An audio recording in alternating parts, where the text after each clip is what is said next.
Hello दोस्तों, स्वागत है आपका पॉलिटी एमसीक्यू बैच में। और पॉलिटी एमसीक्यू बैच के अंतर्गत आज का हम लोग का टॉपिक होगा निर्वाचन आयोग। तो निर्वाचन आयोग से जो भी इम्पोर्टेंट प्रश्न बने होंगे या फिर बनने की संभावना होंगी, उन सभी प्रश्नों को एक साथ संग्रह किया गया है। तो आइए एक एक करके सारे प्रश्न को देखते हैं। प्रश्न काफ़ी इम्पॉर्टेंट है, सभी कॉम्पिटिटिव एग्जाम के लिए रामबाण साबित होने वाला है। तो आइए देखिए पहला प्रश्न। पहले प्रश्न को देखने से पहले मैं आपको बता दूं कि यदि आप एनटीपीसी की तैयारी करते हैं तो एनटीपीसी के लिए हम लोगों का सुबह 8 बजे मैथ प्रीवियस ईयर का क्वेश्चन के साथ आप अपने तैयारी को बेहतर बना सकते हैं। आप हमारे बैच के माध्यम से आप अपने सफलता को सुनिश्चित कर सकते हैं। साथ ही साथ मैं आपको बता दूं कि यदि आप मैथ बिल्कुल शुरू से पढ़ना चाहते हैं तो इसके लिए मेरा एक मैथ फाउंडेशन बैच है जो रोज सुबह 9 बजे होती है। इसमें आपका टॉपिक है अनुपात और समानुपात। आज ये टॉपिक खत्म हो गया है, अब कल से किसी नए टॉपिक की ओर बढ़ेंगे। तो इन बैचों के माध्यम से भी आप हमसे जुड़ सकते हैं और अपने तैयारी को बेहतर बना सकते हैं। आइए आज के पहले प्रश्न की ओर चलते हैं। देखिए आज का पहला प्रश्न। प्रश्न क्या कह रहा है, ध्यान से प्रश्न को देखेंगे। कह रहा है कि भारतीय चुनाव आयोग की स्थापना कब की गई थी। तो भारतीय चुनाव आयोग की स्थापना 25 जनवरी 1950 को की गई थी। ऑप्शन नंबर डी आपका सही उत्तर होगा। दूसरा प्रश्न कह रहा है कि भारत का प्रथम चुनाव आयुक्त कौन थे। तो भारत के प्रथम चुनाव आयुक्त थे Sukumar Sen. Option number A आपका सही उत्तर होगा। अगला प्रश्न देखिएगा। प्रश्न कह रहा है कि भारत के मुख्य चुनाव आयुक्त और चुनाव आयुक्तों की नियुक्ति कौन करता है। तो भारत के मुख्य चुनाव आयुक्त या फिर चुनाव आयुक्त, इन सभी की जो नियुक्ति करते हैं वह राष्ट्रपति करते हैं। ऑप्शन नंबर डी आपका सही उत्तर होगा। अगला प्रश्न कह रहा है कि राज्य चुनाव आयुक्त की नियुक्ति कौन करता है। यानी कि जो राज्य चुनाव आयुक्त होते हैं उनकी नियुक्ति किसके द्वारा किया जाता है। तो जिस प्रकार केंद्र में चुनाव आयुक्त की नियुक्ति राष्ट्रपति के द्वारा किया जाता है, उसी प्रकार राज्य में चुनाव आयुक्त की नियुक्ति राज्यपाल के द्वारा किया जाता है। ऑप्शन नंबर डी आपका सही उत्तर होगा। प्रश्न नंबर 5 कह रहा है आपसे कि भारतीय संविधान के किस अनुच्छेद में निर्वाचन आयोग के लिए प्रावधान है।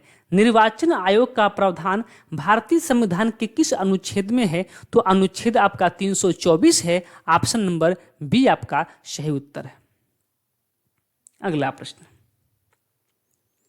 नंबर 6 है, भारत में निर्वाचन सूची तैयार करने की जिम्मेदारी किसकी है। तो निर्वाचन सूची जिम्मेदारी किसकी है, वह यह सूची तैयार करना। तो निर्वाचन सूची तैयार करने की जिम्मेदारी किसको होती है। निर्वाचन आयोग का है। ऑप्शन नंबर ए आपका सही उत्तर होगा। प्रश्न नंबर 7 का रहा है कि निर्वाचन आयोग का प्रमुख कौन होता है। तो निर्वाचन आयोग का जो प्रमुख होता है मुख्य निर्वाचन आयुक्त होता है। ऑप्शन नंबर डी आपका सही उत्तर होगा। अगला प्रश्न नंबर 8 आपके सामने है। प्रश्न नंबर 8 कहना चाहता है कि इनमें से किस वर्ष के दौरान लोकसभा और राज्य विधानसभा चुनाव के लिए मतदान की आयु को 21 वर्ष से घटाकर 18 वर्ष कर दिया गया था। तो आपको याद होगा कि 61वां संविधान संशोधन 1989 के द्वारा वोट डालने का जो उम्र है 21 से घटाकर कितना कर दिया गया है, 18 वर्ष कर दिया गया था। तो किस वर्ष, 1889 में। ऑप्शन नंबर डी आपका सही उत्तर होगा। अगला प्रश्न नंबर 9 कह रहा है कि भारत में पहली बार किस राज्य में इलेक्ट्रिक वोटिंग मशीन यानी कि जो ईवीएम होता है का इस्तेमाल किया गया था।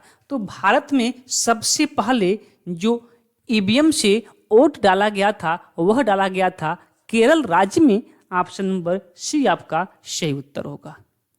अगला प्रश्न कर रहा है कि ईवीएम का पूर्ण रूप क्या है। अभी हमने बताया है कि ईवीएम का पूरा नाम क्या है, electric voting machine, option number D आपका सही उत्तर। करें कि भारत की प्रथम महिला मुख्य निर्वाचन आयुक्त कौन थी। भारत की प्रथम महिला मुख्य निर्वाचन आयुक्त कौन थी, तो भारत की प्रथम महिला मुख्य निर्वाचन आयुक्त थी Rama Devi, option number B आपका सही उत्तर होगा।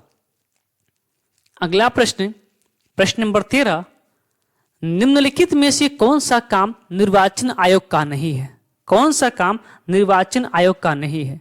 कह रहा है कि चिन्हों का आवंटन करना, यानी कि किस प्रत्याशी का कौन सा चुनाव चिन्ह होगा, इसका आवंटन करना ये तो जिम्मेदारी होती है, तो ये तो आपका जिम्मेदारी है।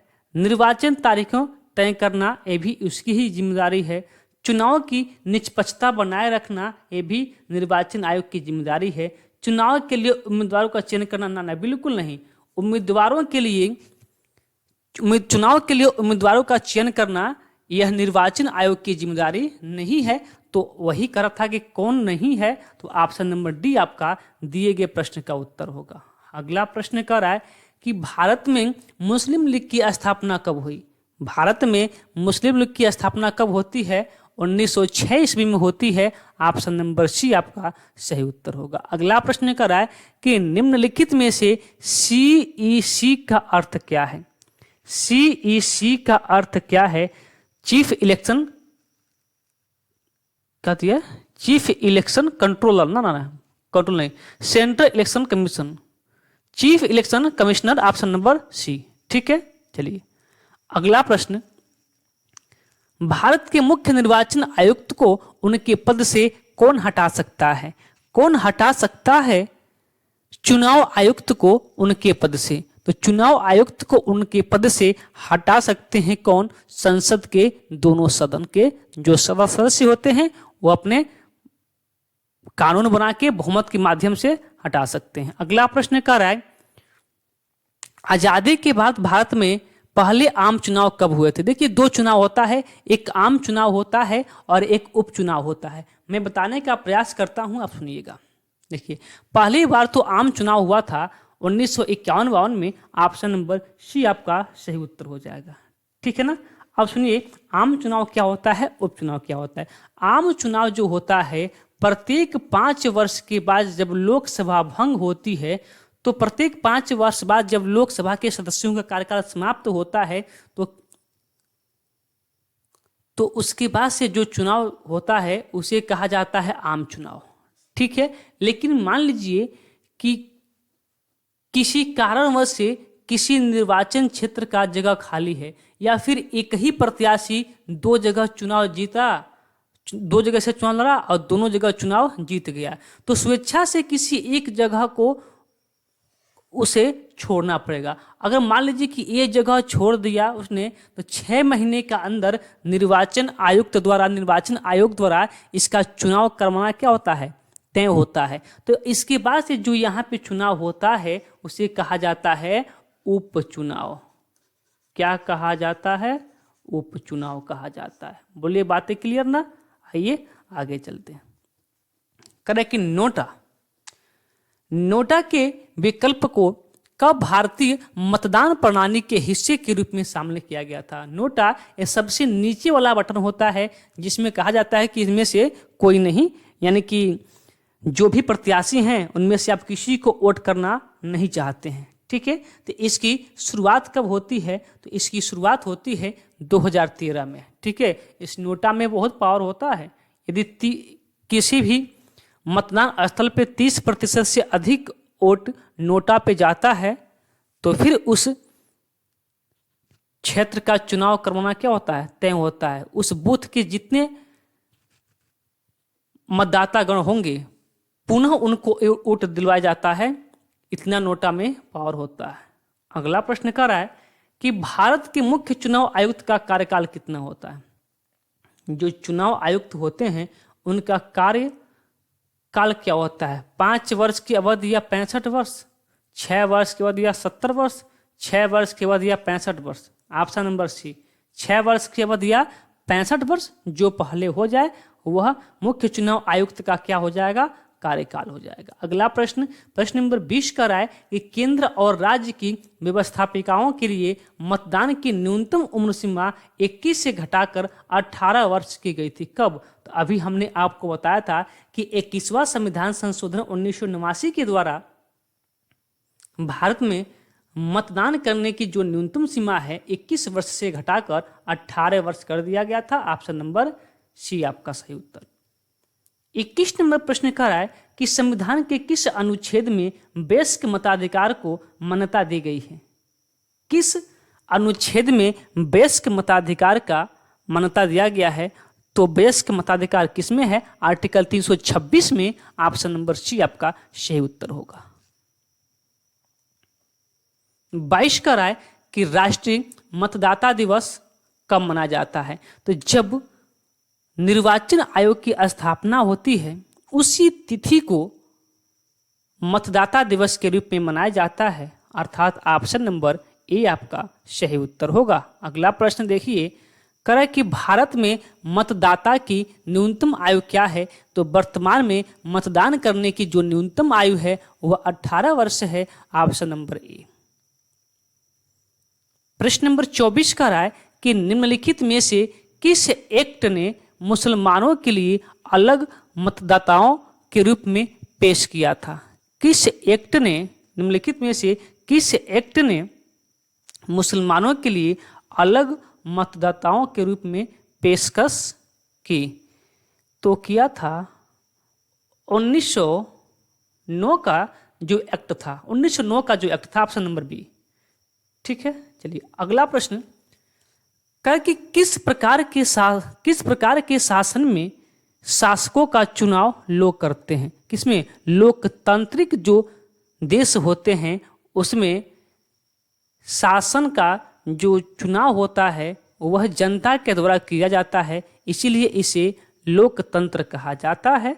ऑप्शन नंबर बी आपका सही उत्तर होगा। अगला प्रश्न 26 का राय कि सरकार के कार्यकाल के दौरान उत्पन्न होने वाली रिक्ति को भरने के लिए किस राजनीतिक संसदीय यानी कि विधानसभा में होने वाले चुनाव को क्या कहा जाता है? अभी हमने आपको बताया था कि जब कार्यकाल चल रहा है और कोई सीट खाली हो गया अचानक, बस किसी भी कारण से, चाहे जिस भी कारण से वह सीट खाली हो, इसमें बहुत से रीजन हो सकते हैं कि स्वेच्छा से कोई अपना पद छोड़ दे, या फिर संसद के कार्यवाही में भाग न लेने की वजह से उसको संसद से बर्खास्त कर दिया गया हो, या फिर उस सदस्य की मृत्यु हो चुका हो।